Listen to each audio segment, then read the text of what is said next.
നമസ്കാരം. P J ജോസഫിനോട് പല രീതിയിലുള്ള അഭിപ്രായ വ്യത്യാസങ്ങളുണ്ടെങ്കിലും ഇതങ്ങ് കലക്കി. പറയാതിരിക്കാൻ നിവർത്തിയില്ല. ഉണ്ണിയാടനോട് ജോസഫ് ചെയ്തത് ഏറ്റവും നീതിപൂർവമായ ഒരു സംഗതിയാണ്. അതിനിടയിൽ പേനാക്കത്തി വെച്ച് കാല് ചൊറിയുന്നത് പോലെ വിരലിലെണ്ണാവുന്ന കുറച്ച് ശിങ്കിടികളെയും കൊണ്ടുവന്ന് തിരുവനന്തപുരത്ത് MLA ഹോസ്റ്റലിന്റെ മുന്നിൽ മാധ്യമങ്ങളുടെ ശ്രദ്ധ പിടിച്ചു പറ്റാൻ ഒരു പ്രതിഷേധവും കൂടി സംഘടിപ്പിച്ചപ്പോൾ ഉണ്ണിയാടന്റെ തനി സ്വരൂപം പുറത്തു വന്നു. ഇതാണ് ഉണ്ണിയാടന്റെ തനിക്കുണം. അവനവൻ കുഴിച്ച കുഴിയിൽ അവനവൻ തന്നെ വീഴുന്നുവെന്നാണ് ഇതിനെ പൊതുവെ പറയുന്നത്.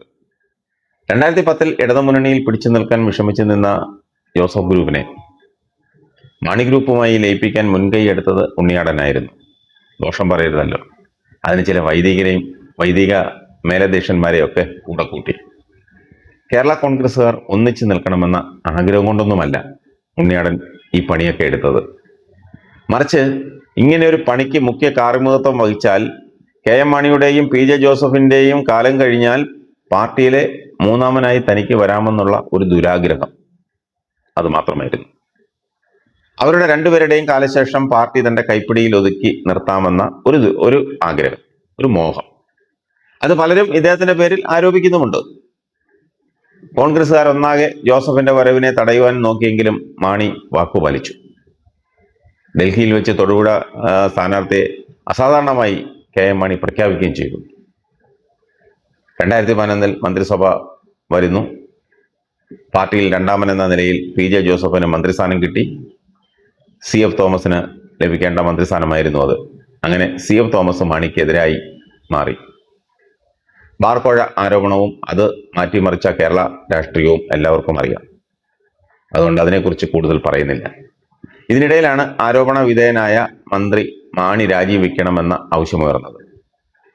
മാണിയോടൊപ്പം മന്ത്രി ജോസഫും ചീഫ് വിപ്പ് ഉണ്ണിയാടനും രാജിവെക്കാമെന്ന് തീരുമാനിച്ചുവെങ്കിലും മന്ത്രിസഭയിൽ താനുണ്ടെങ്കിൽ രഹസ്യങ്ങൾ ചോർത്തിയെടുക്കാൻ പറ്റുമെന്ന് പറഞ്ഞ് PJ അതിൽ നിന്നും പിന്മാറി.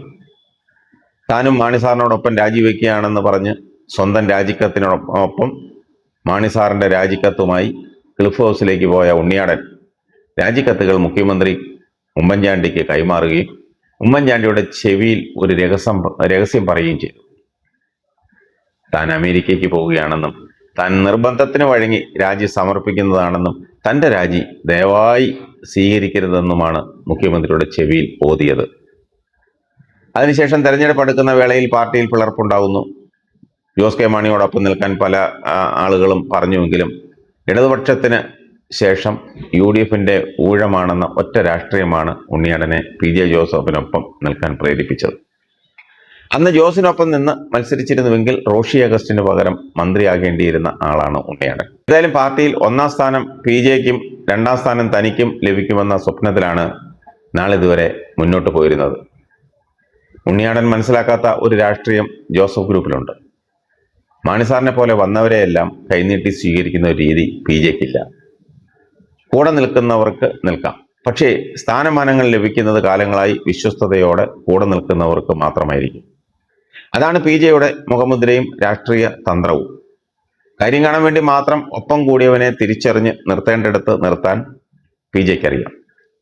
അത് വളരെ നല്ല ഒരു രാഷ്ട്രീയ തന്ത്രം തന്നെയാണ്. ഉണ്ണിയാടന് ഇരിങ്ങാലക്കുട സീറ്റ് കിട്ടിയതുപോലെ വേറെ ആരും അതിന് അവകാശവാദം ഉന്നയിക്കാത്തത് അതുകൊണ്ട് മാത്രമാണ് ആ സീറ്റ് കിട്ടിയത്. ജയിച്ചു വന്നാൽ കൂടെ നിൽക്കുക എന്നല്ലാതെ ഇനി അതിന് മുകളിലേക്കൊന്നും പ്രതീക്ഷിച്ച് ഉണ്ണിയാടൻ കൂടെ നിൽക്കണമെന്നില്ല. പണ്ട് വിദ്യാഭ്യാസവും പൊതുമരാമത്തും ഭവന നിർമ്മാണവും രജിസ്ട്രേഷനും എല്ലാം കൂടി ഒറ്റയ്ക്ക് ഭരിച്ച PJ അന്ന് വേണമെങ്കിൽ ഒരു മന്ത്രിയും കൂടി ചോദിച്ചാൽ കിട്ടിയനെ.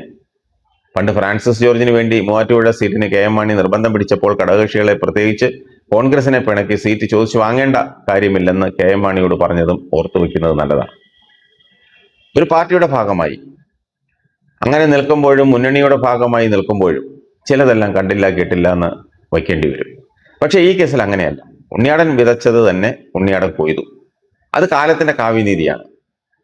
മത്സരിക്കാൻ സീറ്റെങ്കിലും കിട്ടിയത് ഒരു മഹാഭാഗ്യമായി കരുതുക, അത്ര തന്നെ. സത്യത്തിൽ ഉണ്ണിയാടന്റെ സ്വാർത്ഥതയ്ക്ക് കിട്ടിയ ഒരു തിരിച്ചടി മാത്രമാണിത്. തനിക്ക് 2ാം സ്ഥാനം ലഭിക്കുമെന്ന ഉണ്ണിയാടന്റെ അതിമോഹം, അത് തന്നെയാണ് ഏറ്റവും വലിയ തെറ്റ്. ഉണ്ണിയാടൻ അത് പ്രതീക്ഷിക്കാൻ പാടില്ലായിരുന്നു. ഇത് മാണി ഗ്രൂപ്പ് അല്ല. രാഷ്ട്രീയ ഗുരുവായിരുന്ന, രാഷ്ട്രീയത്തിൽ കൈപിടിച്ചുയർത്തിയ സ്ഥാനമാനങ്ങൾ നൽകി അനുഗ്രഹിച്ച KM മാണിയോട് ഉണ്ണിയാടൻ ചെയ്തത് മുഴുവൻ കേരള ജനത പെട്ടെന്നൊന്നും മറക്കില്ല.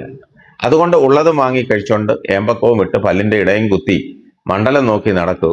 അതാണ് ഉണ്ണിയാടൻ ആരോഗ്യത്തിന് നല്ലത്.